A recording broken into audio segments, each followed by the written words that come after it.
Willa Senton had spent 68 years being the kind of woman who held things together. She held her marriage together through years of Craig Dolliver's broken promises, held her family together through hard seasons when there was more month than money, held herself together through humiliations she never told a single soul. And on a gray Tuesday morning in October, Craig pulled his truck to the shoulder of Route 9, told her to get out, and drove away without looking in the rearview mirror once. She had no phone, no wallet, no plan. Just the clothes on her back, a pair of worn walking shoes, and somewhere in the back of her mind, a memory of a gate she hadn't seen in 30 years. What she found when she finally reached that gate would not just change her life. It would shake Grover's Harlo, Kentucky down to its roots. Before we jump back in, tell us where you're tuning in from, and if this story touches you, make sure you're subscribed, because tomorrow, I've saved something extra special for you. The morning had started the way most mornings did with Craig. Tense, quiet in the wrong way, the kind of quiet that had weight to it, that pressed down on every surface in the cab of his truck like something about to give. They'd been driving back from Clarksville, where Willa had gone to collect the last of her things from her sister Opaline Vass's storage unit. Boxes of old photographs, a quilt her grandmother Bet Harlo had sewn by hand, a small wooden clock that had sat on the mantle of Harlo Ridge Farm for as long as Willa could remember. She'd stacked them carefully in the truck bed the night before. Craig hadn't helped. He'd stood by the driver's side door, scrolling his phone while she carried boxes alone in the dark. That was Craig in a single image. Present enough that you couldn't call him absent. Useless enough that his presence made no real difference either way. They'd been together 11 years. Willa had married him at 57, after her first husband passed, after her children were grown and scattered, after she'd spent 2 years telling herself she was fine alone and 4 months realizing she wasn't. Craig had seemed like steadiness. He owned a small equipment repair shop in Grover's Harlo, paid his bills on time, didn't raise his voice. In the beginning, that had felt like more than enough. She'd been so tired by then, tired of struggling, tired of being the one who figured everything out, tired of carrying the full weight of a household on shoulders that weren't getting any younger. What she hadn't understood at 57, what she understood completely by 68, was that there was a certain kind of man who mistook a tired woman for a grateful one. Craig had never seen her as a partner. He'd seen her as someone who would stay, someone who had nowhere better to go, no better options waiting, no fight left in her. And for a long time, that calculation had been close enough to right that he'd never had reason to question it. The drive back from Clarksville was 2 hours on a good day. They'd made it 40 minutes before Craig pulled off Route 9 onto the gravel shoulder without signaling, without warning, without anything except a long exhale through his nose that Willa had learned to dread. He didn't look at her when he spoke. His hand stayed on the wheel. "I think you should find somewhere else to be for a while." Willa had been looking out the passenger window at a harvested cornfield, brown and stripped bare, rows of dead stalks running all the way to the tree line. She turned and looked at the side of his face. "Excuse me. You heard me." He still wouldn't look at her. "I need some space. Time to think. You got people you can call. Call one of them." She waited for more. There was no more. That was the whole speech. 11 years. No explanation, no conversation, no fight that might at least have given the ending some shape. Just a truck pulled over on a state highway and a man who couldn't bother to face her while he threw her away. "My things are in the truck bed," she said, and her voice came out steadier than she felt. "I'll drop them somewhere. Text me an address." "I don't have my phone, Craig. You know that. It's charging at the house." He said nothing. "My wallet is in my other bag. Also at the house." He said nothing. She opened the door and got out. She stood on the gravel shoulder and looked at him through the window, waiting for something, a flicker of conscience, a moment of basic human decency. He put the truck in drive. She watched the truck until it disappeared around a long bend, and then she stood on the shoulder of Route 9 in the October cold with absolutely nothing in her possession except the clothes she was wearing and a pair of walking shoes that were good for grocery runs, not for whatever this was. For a long moment, she didn't move. A semi blew past on the highway, and the wind it dragged behind it pushed her a half step sideways. She steadied herself and looked up the road, then down it. 40 years ago, she would have cried. She didn't cry. She was 68 years old, and she had been through enough that abandonment on a roadside, while genuinely terrible, was something her body knew how to process without theatrics. She started walking. Her children, Marcus, Diane, and Tommy, all lived more than an hour away by car. Even if she reached a gas station and managed to borrow someone's phone, there was no guarantee any of them would come. The relationship with all three had been strained for years, ground down by distance and old grievances she'd stopped trying to untangle. They'd never liked Craig, which she'd always understood, but their solution had been to pull away from her rather than toward her, as if her choice of husband was a contagion they needed to quarantine. She walked for 20 minutes before the obvious occurred to her. Harlo Ridge Farm was 6 miles up Route 9 and then 2 miles down the county road that split off at the old grain elevator. She hadn't been there in 30 years. The farmhouse itself had been empty for most of that time, ever since her grandmother Bet Harlo had passed at 91 and left the property to a family trust that nobody had ever quite figured out what to do with. The land had been leased to a neighboring farmer for a while. The house had sat vacant. As far as Willa knew, it was still sitting vacant now. But Bet had told her something once, years ago, in the particular tone she used when she wanted Willa to actually remember a thing. "The gate will be open when you need it," Bet had said, pressing Willa's hand between both of hers. "You'll know when that is. And when you see it open, you walk through it. You don't stand outside wondering if you're allowed. You walk through." Willa had been 38 when Bet said that. She'd smiled and nodded the way you do when an elderly woman says something that sounds like it means more than you can currently follow. She'd filed it away under things that might make sense later and forgotten about it almost completely. She remembered it now, walking the shoulder of Route 9 with no phone and no wallet and nothing ahead of her except cold air and distance. 6 miles. She'd walked further than that, chasing goats off Betty's property as a girl. She turned her collar up against the wind and kept moving. Willa had not grown up poor exactly, but she had grown up without cushion. There was a difference, and she'd understood it early. Poor meant you were falling. No cushion meant you were always one bad season away from falling, always watching the edge, always making calculations that other people didn't have to make.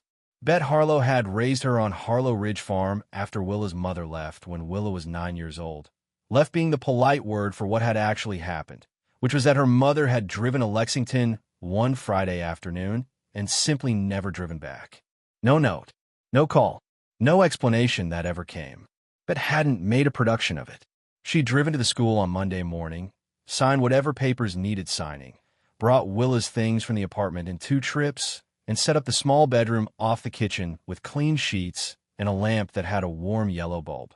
She'd said, "This is your room now," and that had been the entirety of the conversation about it. Willa had understood, even at 9, that this was an act of love, that the absence of drama was itself a form of kindness. She'd spent the next 9 years on that farm, learned to drive the old tractor before she learned to parallel park a car, learned to read the weather by the way the light changed over the eastern ridge, learned to fix a fence post and treat a sick animal and make a meal from whatever was actually in the kitchen rather than whatever a recipe assumed you had. Bet had taught her all of it without making it feel like instruction. It had simply been life on the farm, and Willa had absorbed it the way children absorb the things that happen every day. She'd left at 18 for community college in Clarksville, met her first husband Gerald during her second year, and married him at 22 in a ceremony in Betty's side yard with wildflowers cut from the meadow and a borrowed dress that fit almost perfectly. Gerald was a good man, steady, warm, the kind of person who remembered small details about people they'd only met once. They'd had 3 children in 5 years, which had been too many too fast, but they'd managed it. They'd built something real together over 30 years, something that had weight and texture and history. When Gerald died of a heart attack at 61, sitting in his armchair on a regular Wednesday evening with the television on, Willa had felt the floor go out from under her life completely. Not just the grief, though the grief was enormous, but the practical reality of it. Gerald had handled most of the finances. The house was paid off, but barely. His pension was smaller than she'd understood.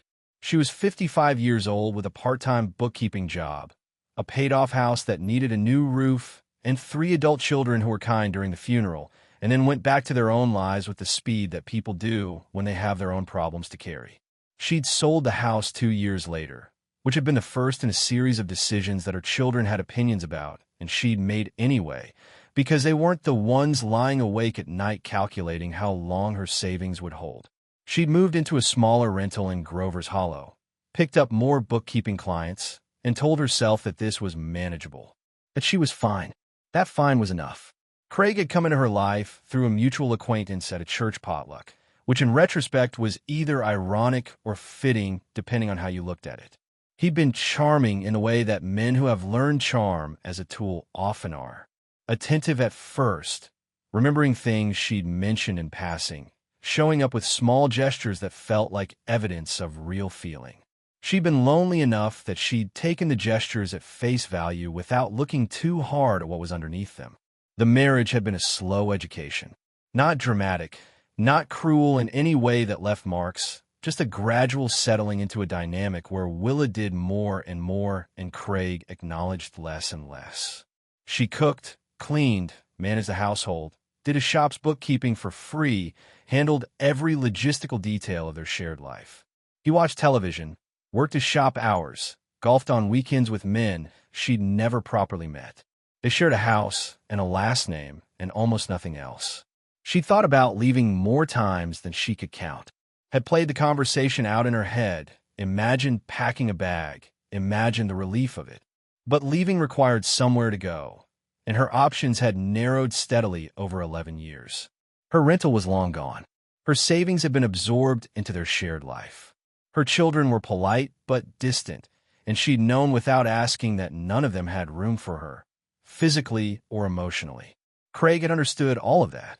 He'd known the math of her situation the way a man knows the lock he's already changed, which is what made Route 9 so elegant from his perspective, she thought, walking along the gravel shoulder with the wind at her back.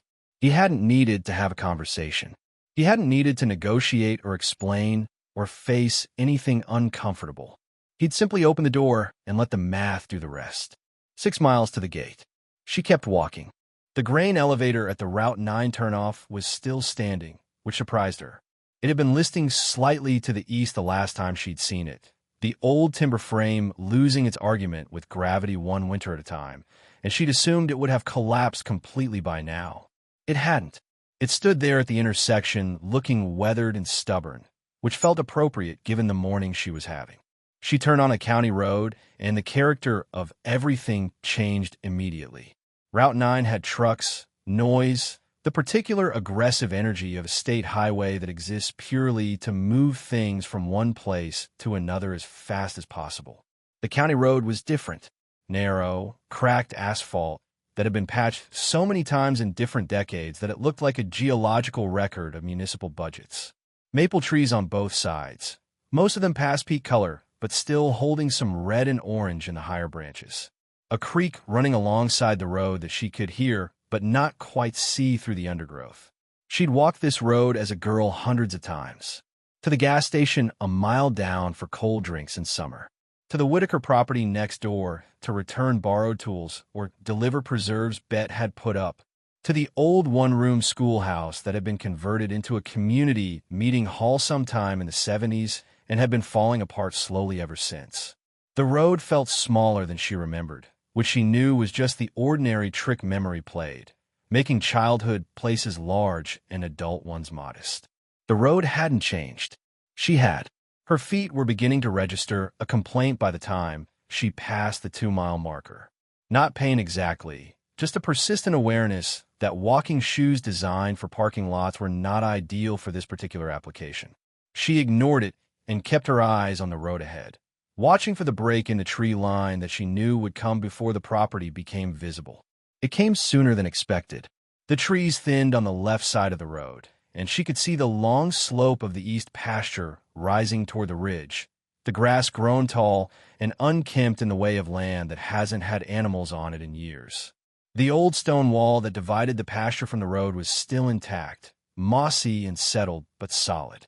Bet had built most of that wall herself over several summers, which Willa had always considered one of the more astonishing facts of her grandmother's life. There were sections where you could still see the particular way Bet set the capstones, slightly angled to shed water, a small practical detail that had kept those stones in place for 50 years. Then she saw the gate.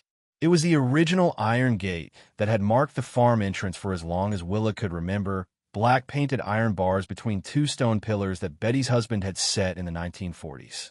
The paint had gone to rust in patches, and the hinges were dark with oxidation, but the gate itself was still solid, still hanging true on its posts.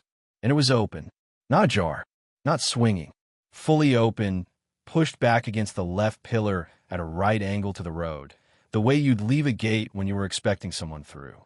Willa stopped walking and stood in the road looking at it. She was not a superstitious woman. Bet hadn't raised her to be. Bet had been practical down to the bone. A woman who trusted what she could see and touch and measure, who had very little patience for vagueness or mysticism. So it felt strange to be standing on a county road in October, feeling the particular quality of that open gate as something more than a coincidence. Strange, and also completely undeniable. The gate was open. Bet had told her it would be open when she needed it. Whatever the explanation, those two facts were sitting right next to each other in a way she couldn't ignore. She walked through. The farm lane was overgrown down the center, grass and weeds growing up through the gravel, but the wheel ruts on either side were still clear enough to follow. The lane curved left past the old equipment shed, which had lost most of its roof and was now little more than four walls and a collection of rust. Past the remains of the kitchen garden, now entirely reclaimed by whatever wanted to grow there, some combination of wild plants she couldn't name from this distance. Past the collapsed chicken coop that had housed a rotating population of bad-tempered hens throughout her entire childhood. The farmhouse itself came into view as she rounded the last curve in the lane, and she stopped again. It was standing. She hadn't been sure it would be. The roof looked intact from this angle, the old tin that Bet had been so proud of because it would outlast any of them, and apparently it had. The porch was sagging on the left side where a support post had rotted through. Several windows were broken. The white paint had peeled back to bare gray wood in most places. But the structure was there, whole and upright, which was more than she'd had any right to expect. She stood in the lane looking at it for a long moment, taking in the particular feeling of returning to a place after decades away. Memory and reality sitting side by side, not quite matching, not quite contradicting each other. The house was smaller than she remembered. The yard was larger. The old oak tree by the south corner was enormous now, 3 times the size of the tree she climbed as a girl. She didn't go to the house first. Something pulled her past it, around the east side of the structure and up the slope toward the ridge, toward the place she hadn't thought about in years but was suddenly certain she needed to find. Behind the house, built into the hillside where the land rose sharply toward the upper pasture, there was a door. The door was set into the hillside the way Willa remembered it, low and wide, framed in heavy timber that had darkened with age to the color of old leather. The hillside above it was thick with cedar and scrub oak, the roots of which had grown down over the years and wrapped around the frame in places, as if the hill itself had been slowly pulling the door into its keeping. The timber had held. Whatever wood Betty's husband had used when he built this into the slope sometime before the war, it had been chosen well and set properly, and 70-odd years of Kentucky weather had not managed to finish it off. This was not a root cellar exactly, though it had functioned as one. Bet had called it the cold room, a practical name for a practical space. But she'd also called it other things over the years, depending on her mood and the conversation. Her thinking place, her quiet room. On one occasion, when Willa was about 14 and had asked why Bet spent so much time up here, her grandmother had looked at her with that particular level gaze she had and said, "Because it's the one place on this property that belongs entirely to me and nobody else." Willa had understood that better now, at 68 than she had at 14. The door had a latch rather than a lock, a heavy iron bar that dropped into a bracket on the frame. The bar was rusted in place, seized up with years of disuse, and it took Willa several minutes of working at it with both hands before it finally broke free with a grinding sound that sent a pair of starlings out of the cedar above her in a flurry of complaint. She set the bar aside and pulled the door. It was heavy, swollen with moisture in the way of old wood, and it fought her for a moment before the seal broke with a low sound like a held breath finally released. Cool air came out, carrying the smell of earth and cedar, and something else beneath those things, faint but clear. Lavender. The particular dried lavender smell of Bet Harlo's sachets, which she'd kept in every drawer and closet on the property, which had apparently survived 30 years in this sealed space, still carrying some trace of themselves. Willa stood in the doorway and let her eyes adjust. The space was larger than the entrance suggested, which she remembered now, the way you always forgot how far back into the hill it went. Stone walls on 3 sides, heavy timber ceiling, a packed earth floor that was dry despite everything. Shelve along both walls, most empty, a few still holding old mason jars gone dark with age. A wooden workbench along the back wall that Bet had used for potting seedlings in late winter. A 3-legged stool. A lantern hook with nothing on it. And in the far corner, on a low wooden platform that kept it off the earth floor, a trunk. Willa recognized it immediately, and the recognition hit her somewhere behind the sternum, a physical thing. It was Betty's blanket chest, the one that had sat at the foot of the bed in Betty's room for Willa's entire childhood. The one she'd been told as a child never to open because it held things that were not for children. Dark oak with iron corner fittings, the wood gone nearly black with age. Solid and heavy-looking even from across the room. She crossed to it slowly. The earth floor was firm underfoot, dry and packed solid, and her footsteps made almost no sound. The chest was sealed with a wax closure, a thick band of dark red wax that ran along the join between the lid and the body of the chest, pressed and smoothed with care. Set into the wax at the center, like a seal on a letter, was a brooch Willa recognized. A small oval piece with a painted miniature inside it, a face too small to make out in this light, that Bet had worn on her coat lapel every winter for as long as Willa could remember. She reached out and touched the wax. It was hard and dry, completely cured, the work of a person who had sealed this chest with the intention that it stay sealed for a long time. Willa looked around the cold room and found what she needed on the workbench. A flat-headed screwdriver that had sat there long enough to develop a thin skin of rust, but was otherwise intact. She used the edge of it carefully, working around the wax seal without disturbing the brooch, breaking the seal in sections until the lid was free. She lifted it. The smell that came up was cedar and lavender and old cloth and something faintly sweet she couldn't name. The chest was lined with cedar planks, which had done their job, and the contents were wrapped in layers of muslin that had yellowed but held. She lifted the first layer of muslin aside and found a quilt she recognized, one of Betty's, the double wedding ring pattern in blues and creams that had been on Betty's own bed. She set it aside carefully. Beneath the quilt, wrapped separately in a piece of oilcloth tied with twine, was a bundle of papers. And beneath the papers, at the very bottom of the chest, something that stopped her breath entirely. A deed. The original deed to Harlo Ridge Farm, handwritten on legal paper and signed by Bet Harlo in 1951, with a notation at the bottom in Betty's unmistakable handwriting that read simply, "For Willa, when she needs it." Not if, when. Willa sat down on the earth floor of the cold room with the deed in her hands and stayed very still for a long time. She sat on the cold earth floor long enough that the chill began working its way through her clothes, but she didn't move. The deed was real. She could feel the weight of the paper, the slight texture of the old legal stock, the faint indentations where the pen had pressed. She read it 3 times, slowly, making herself absorb every line rather than skimming past the parts that didn't immediately make sense. The deed was dated March 1951 and recorded Bet Harlo as the sole owner of Harlo Ridge Farm.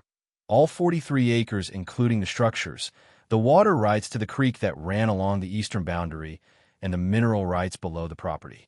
That much was straightforward and matched what Willa had always understood to be true.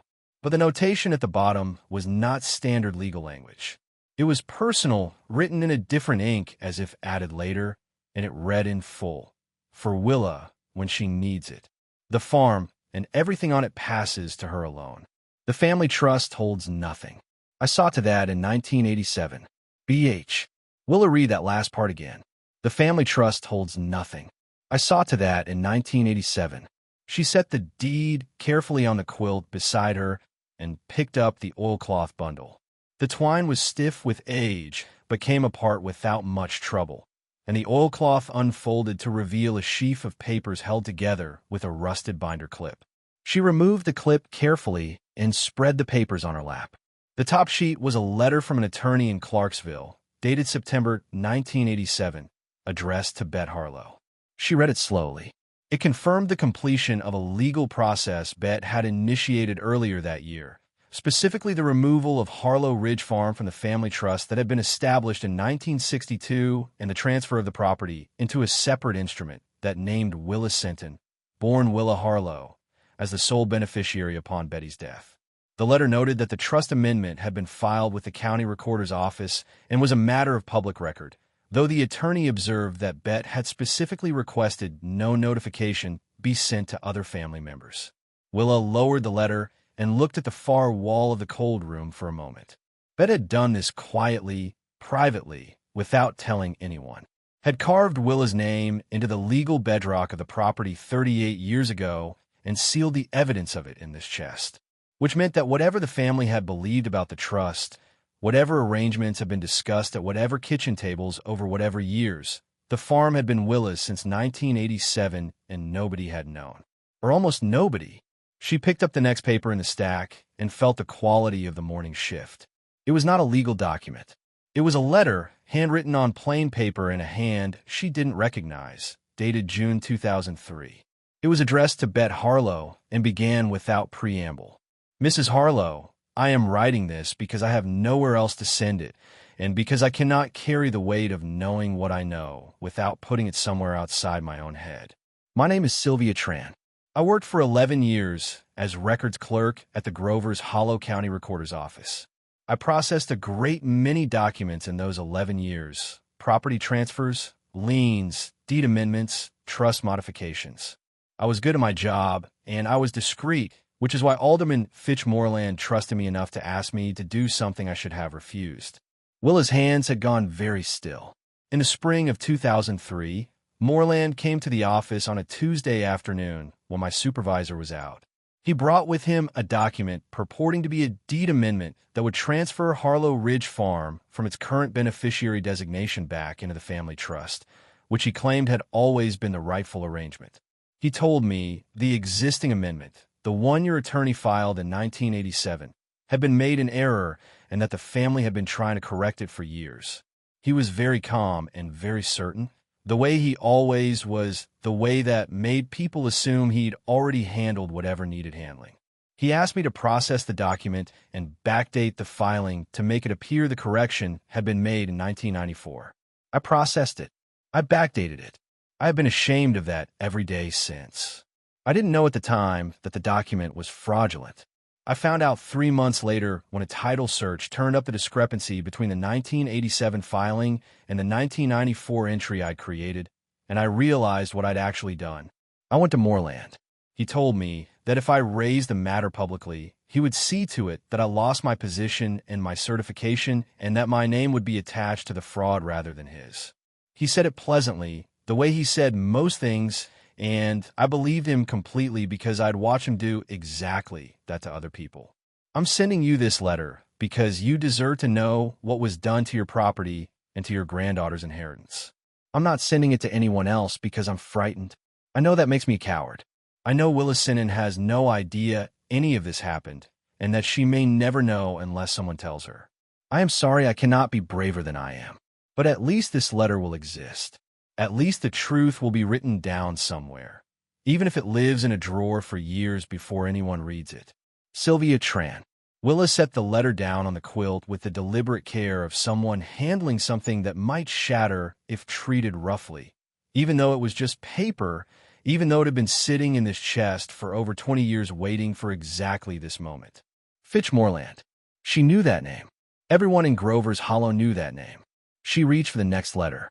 Preparing and narrating this story took us a lot of time. So if you're enjoying it, subscribe to our channel. It means a lot to us. Now back to the story. There were 2 more letters beneath Sylvia Tran's, both addressed to Bet, both written by people who had witnessed something they hadn't been able to say out loud at the time. Willa read them both sitting on the cold earth floor with the quilt across her lap, and the deed beside her, and the light coming in through the open door at a low October angle that told her the afternoon was getting on. The second letter was from Gene Whitaker, whose family had owned the property neighboring Harlo Ridge Farm for 3 generations. He'd written it in 2005, 2 years after Sylvia Tran's letter, in the blocky, careful handwriting of a man who didn't write letters often and was taking pains with this one. He'd been at the county recorder's office on an unrelated matter in the spring of 2003, he wrote, and had seen Moreland leaving the building with a folder of documents tucked under his arm, and an expression Gene described as the particular look of a man who'd just gotten away with something. Gene had thought nothing of it at the time, because Moreland was always coming and going from official buildings with folders and expressions of self-satisfaction. It was his natural state.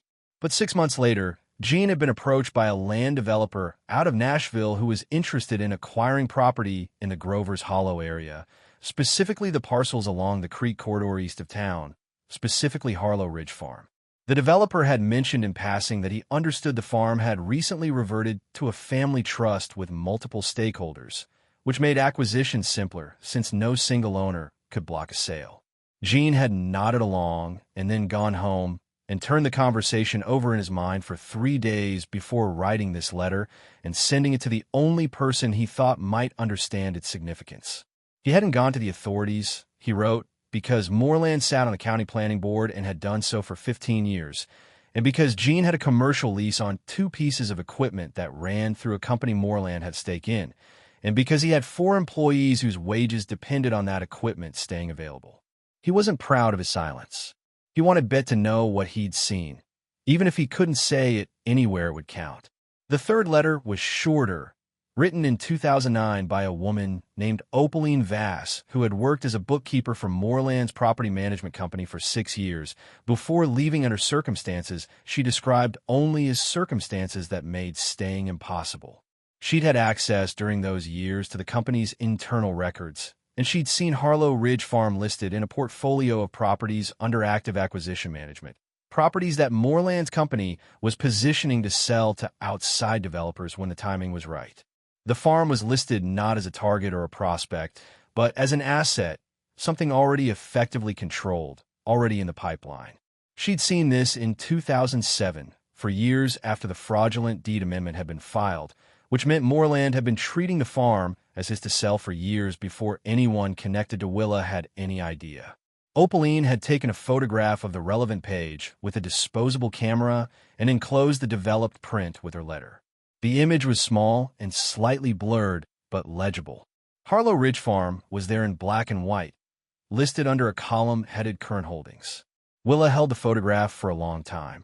Then she put everything back in order: the letters, the photograph, the attorney's confirmation, the deed, all of it arranged carefully and wrapped back in the oilcloth with the same deliberate attention she'd have given to a garment that needed handling with care.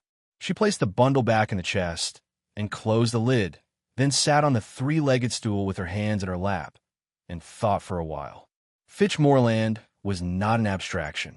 He was a specific man she could picture clearly, a tall man in his mid-70s now, silver-haired, always in a jacket regardless of the weather, the kind of man who shook hands with both of his and held the grip a beat longer than necessary, as if testing how firm you were. He'd been on the county planning board when Willa was still living in Grover's Hollow during her first marriage, had been alderman for most of her adult life, had graduated over the years into the role of general civic fixture, the kind of man who got thanked in local newspaper editorials for his years of service, who got his name on the plaque at the library entrance, who existed in the community as an established fact rather than a person anyone thought to question. She thought about her children. Marcus, who would probably tell her to get a lawyer and stay out of it herself. Diane, who would worry about how it looked. Tommy, who meant well, but had never in his adult life made a decision under pressure without calling 3 other people first. She thought about Craig, pulling onto the shoulder of Route 9 that morning with his hands on the wheel and his eyes forward. She thought about Bet, sealing this chest with red wax and pressing her brooch into it like a signature, setting the stool in the corner and walking out and pulling that iron door shut behind her with the knowledge that she'd done what she could do, that the rest was not hers to control. Willa stood up. She knew where Moreland would be on a Thursday evening. He had been going to the same place on Thursday evenings for 30 years, a fact well known to anyone who'd spent time in Grover's Hollow. The Millstone, a pub on the main road through town, where he held what amounted to a weekly informal court, surrounded by the particular constellation of local men who orbited his approval. It was 3 miles from the farm gate to the Millstone. She picked up the oilcloth bundle, tucked it under her arm, and walked out into the October afternoon. The walk into Grover's Hollow took her just under an hour. The county road fed into the Old Mill Road, which ran along the creek and came out behind the grain co-op on the south end of Main Street. And by the time Willa reached the sidewalk, her feet had stopped complaining and gone to a general numbness that she decided to take as a positive development. The town looked the same as it always had, in the way that small towns in Kentucky tend to look the same, storefronts that changed tenants every few years but kept the same bones, the same arrangement of parking, the same light at the same intersection that had been poorly timed since 1987 and would apparently remain so indefinitely. The Millstone was on the north end of Main Street in a building that had been a hardware store, and before that a feed supplier, and before that something nobody currently living could remember. The sign above the door was the same one that had been there since the pub opened, dark wood with painted lettering that had been touched up enough times that the letters had a slightly swollen look, like words written over and over in the same spot. Through the front window, she could see the warm amber light of the interior and the shapes of people at tables. She stopped outside and looked at her reflection in the window glass for a moment.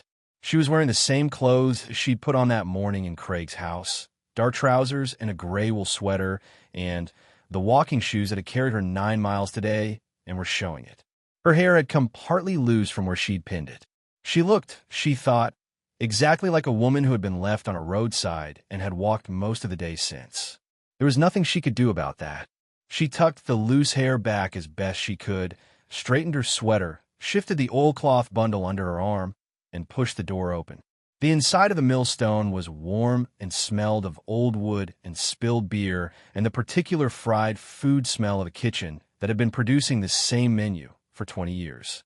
There were maybe 30 people inside, a Thursday evening crowd, most of them at tables in groups of 2 or 4. At the large round table in the back corner, the table that might as well have had his name on a plaque, sat Fitch Moreland. Moreland was talking when she came in, gesturing with one hand in the way he did when making a point he considered the men were nodding. He saw her when she was halfway across the room. She watched the recognition cross his face, the slight recalibration, the practiced composure reasserting itself almost immediately. He knew who she was. She'd known he would. Grover's Hollow was not a large town, and Willa had lived here long enough, across 2 marriages and several decades, that her face was not unfamiliar. What he didn't know, she could see from his expression, was what she was carrying. She stopped at the edge of his table. The conversation had died. The 5 men with him were looking at her with the particular attention of people who sense something is about to happen but haven't yet determined what. Mrs. Senton, Moreland said, in the tone of a man extending a courtesy he doesn't feel. "This is a surprise. Can we help you with something?" "You can," Willa said. Her voice came out level, which surprised even her given the length of the day she'd had. "I want to talk to you about Harlo Ridge Farm. And I think after you see what I have here, you'll understand why I didn't want to wait." She placed the deed on the table first, the original 1951 document with Betty's handwritten notation clearly visible. Then the 1987 attorney's letter confirming the amendment, removing the farm from the family trust. Then Sylvia Tran's letter, Jean Whitaker's letter, Opaline Vass's letter. Then the photograph of Moreland's company records listing Harlo Ridge Farm under current holdings. She laid them out in a line across the table with the methodical care of a woman who had spent 68 years learning that patience was the only form of power available to people who didn't have any other kind. The table was very quiet. Moreland looked at the documents without touching them. The retired judge beside him leaned forward slightly and then leaned back. The county commissioner was looking at Moreland with an expression that had shifted from social to something more careful. "That farm has been in a family trust for decades," Moreland said. His voice was still controlled, but the certainty had gone out of it, leaving something thinner underneath. Whatever documents you think you have, the legal record is clear. The legal record includes a fraudulent deed amendment you had filed in 2003, Willa said, backdated to 1994, processed by a clerk you threatened into compliance. And I have a letter from that clerk describing exactly what you asked her to do and exactly how you ensured her silence afterward. The commissioner pushed his chair back slightly from the table. The farm belonged to me from the day my grandmother died, Willa continued. You knew that because you'd seen the 1987 amendment. You filed a fraudulent document to override it because you wanted the property in your acquisition portfolio. You stole my inheritance, and you've been sitting on it for 20 years waiting for the right moment to sell it. Moreland said nothing. His hands were flat on the table. I'm not asking for an explanation, Willa said. I have the explanation. What I'm telling you, in front of these witnesses, is that I'm taking the farm back. I have an attorney being contacted this evening. The fraudulent amendment will be challenged in court with the documentary evidence I have here, and I expect the process to be straightforward given what's in these letters. She gathered the documents back into the oilcloth with the same unhurried care with which she'd laid them out. You've had a good long run, she said quietly, looking at him directly. 30 years of Thursday evenings at this table with people who think you're someone worth sitting next to. That's not nothing, but it was built on what you took from other people, and I think somewhere behind whatever you've told yourself about it, you've known that the whole time. She tucked the bundle back under her arm and looked around the table at the 5 men sitting with him. I'm sorry to interrupt your evening, she said, with complete sincerity. Then she turned and walked back through the millstone the same way she'd come in, through the amber light and the smell of old wood, and out through the door into the cool October night. She slept that night in the farmhouse, which was more habitable than it had looked from the lane. The roof held. The back bedroom where Bet had slept for 50 years still had an iron bed frame with a mattress that had seen better decades, but was dry, and Willa found blankets in the cedar chest at the foot of it, wool ones that smelled of the same dried lavender as the cold room. She wrapped herself in 2 of them and lay in the dark listening to the sounds of the house settling around her, the particular creaks and shifts of an old structure that had been standing empty long enough to develop its own rhythms in the absence of people. She thought she wouldn't sleep. She slept within 10 minutes and didn't wake until the light coming through the east window was full and clear, and the birds in the oak tree outside were making their morning argument about territory. She lay still for a moment, taking stock. Her feet ached. Her shoulders ached. Her hips, which had opinions about sleeping on old mattresses, were registering a formal complaint. She was 68 years old, had walked 9 miles on the previous day with no food and no water to speak of, had confronted a powerful man in a public place with evidence of fraud, and had then slept in an abandoned farmhouse alone. She felt, considering all of that, surprisingly functional. She got up and found the kitchen pump still worked, which was the kind of thing that happened in old farmhouses with good wells and copper piping, and she drank cold water from her cupped hands and splashed her face and stood at the kitchen window, looking out at the east pasture in the morning light. The attorney she'd reached the previous evening, a woman named Frances Dupree, who ran a small general practice out of Clarksville and had been recommended by a friend of Opaline Vass, had listened to the summary of the situation without interrupting and then asked 3 precise questions that told Willa she was talking to someone who understood exactly what she was dealing with. Frances had said she would begin the process of pulling the county records that morning and that Willa should bring the original documents to her office as soon as she could get there. Her tone throughout had been businesslike and calm, the tone of someone who found fraudulent deed amendments objectionable on principle and was prepared to say so formally. The call from Marcus came at 8:30. While Willa was sitting on the porch steps in the morning sun, eating crackers she'd found in the back of a kitchen cupboard that were stale but edible. His name on the borrowed phone screen surprised her. She called him the previous evening from the same phone, a brief call to let him know where she was and that she was safe, expecting voicemail and getting it. She hadn't expected him to call back before 9 in the morning. Mom. His voice was different from how it usually was with her. The careful distance he'd maintained for years was gone from it, replaced by something rawer. I need you to tell me what happened yesterday. All of it. From the beginning. She told him. She sat on Betty's porch steps in the October sun and told him the whole of it. Craig and Route 9 and the walk and the gate and the cold room and the deed and the letters and the millstone in Moreland's face when she'd laid the documents on the table in front of him. She told it plainly, without editorializing, the way Bet had taught her to tell things. When she finished, there was a silence on the line. He left you on the side of the road, Marcus said, with no phone and no money. He did, and you walked 9 miles, more or less. Another silence. I'm coming up there, he said. I'll be there by noon. Don't argue with me about it. She didn't follow the details closely. She had other things to attend to. The farmhouse needed a roof inspection, which the contractor who came out in November confirmed was less dire than she'd feared, the old tin having done its job well enough that the underlying structure was sound. The porch needed a new support post on the left side. The kitchen needed work. The cold room door needed its hinges replaced before another winter worked them any looser. She made lists. She called contractors. She learned which of the neighboring farmers had been leasing the east pasture and sat down with him at the kitchen table to talk about what a fair arrangement going forward might look like. She started sleeping in the back bedroom every night and stopped being surprised by the sounds the house made. Marcus came up on 3 weekends in November and worked on the porch with her, neither of them saying much about the years of distance, both of them saying it anyway through the fact of being there with tools in their hands. Diane sent money toward the roof without being asked, which was its own kind of language.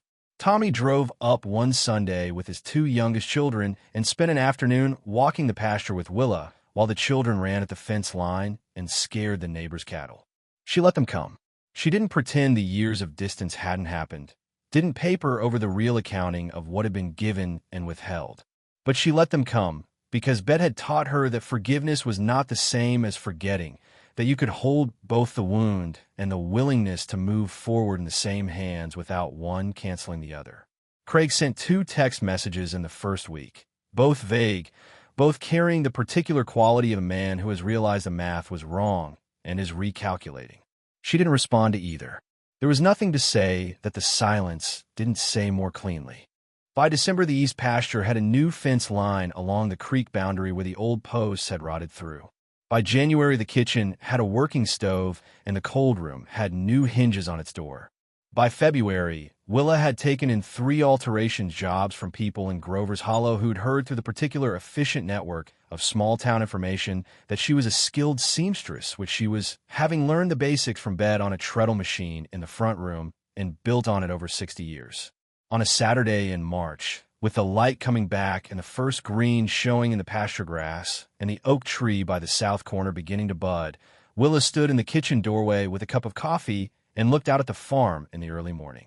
43 acres of Kentucky land that had waited for her through 30 years of her absence and 20 years of someone else's fraud and one long October day of walking.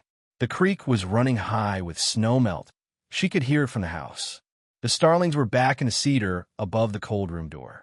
She thought about Bet pressing her hand and saying the gate would be open when she needed it. Had meant it as comfort, probably as the kind of thing you say to someone you love when you want them to know there is always somewhere to come back to. But she'd also meant it literally, which was the thing about Bet. She had very seldom said things she didn't mean in both ways at once. The gate had been open. Willa had walked through it. The rest had followed from there, the way things do when you finally stop standing outside a door wondering if you're allowed and simply go in.